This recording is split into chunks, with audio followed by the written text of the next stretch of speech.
we had a good practice. We were just in helmets today and going corrections over Friday night's game, and then working hard on Nebraska. So that's kind of what we did today in practice, and a lot of special teams.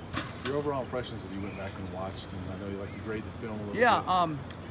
Yeah, we did some good things. I felt like that. We had a few substitution errors that happened on special teams that we got to correct, and then I didn't review with them well enough. Nobody calls a timeout but me in that punt situation, because it wouldn't take that timeout could hurt us in other situations. So we reviewed different things like that.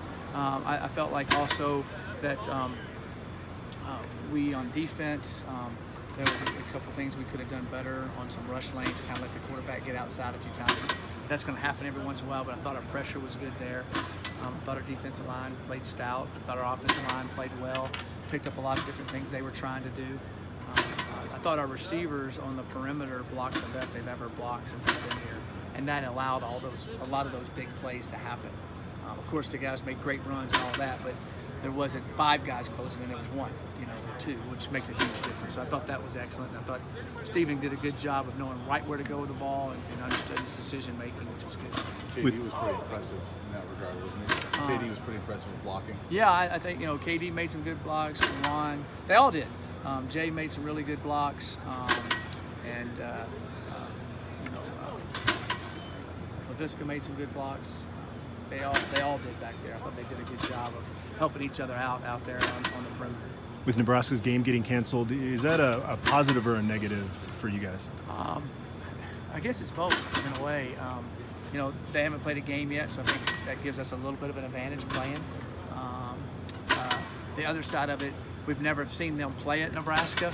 Everything's from Central Florida, so that's all we've watched is Central Florida film and some of their spring game. So I was hoping to get a little film on them.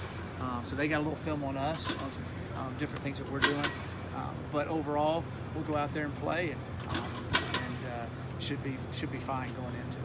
How much will you play up the Nebraska rivalry? Will you have former players come in and talk to the team at all? We don't have to play it up at all. Everywhere they go, they hear it. They see it, they hear about it. People talk about it. They're excited about playing in this game. It's going to be a lot of fun for us to play in it. So they do know there's a rival. I've always known it's a rivalry. Anybody that's ever wore red around here, they hear about it. So they understand the rivalry of Nebraska. The fans obviously have more passion about this because these guys have never experienced a rivalry. Right. And there's a lot of fans that have been waiting for this game for a long time. Right. So the last time we played was when again? 2010. 2010. So most of these kids were in 4th and 5th grade. So it's hard for them to really comprehend all of that. Of course, I remember watching it growing up. I remember all the things about it.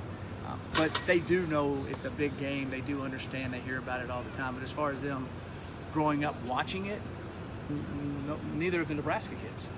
So I think I think it's pretty new on both sides as far as the kids playing in it. How much have you heard from fans all off season about this game?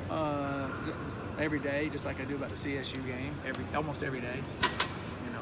Beat Nebraska or beat the Rams or whatever. So you kind of hear about it quite often. How do you prepare for that environment you guys are going to face? Well, it's all about in between the white lines. It's all about us playing in between the white lines. The environment's going to be exciting, but when you get out there on the field, you just play. And so that's what they got to understand. And I think they'll handle all that fine. We've played in some tough places, and so it'd be exciting for them to go there and play. And, it's a big Power 5 game, national television. Those are the things both teams' kids dream about playing in.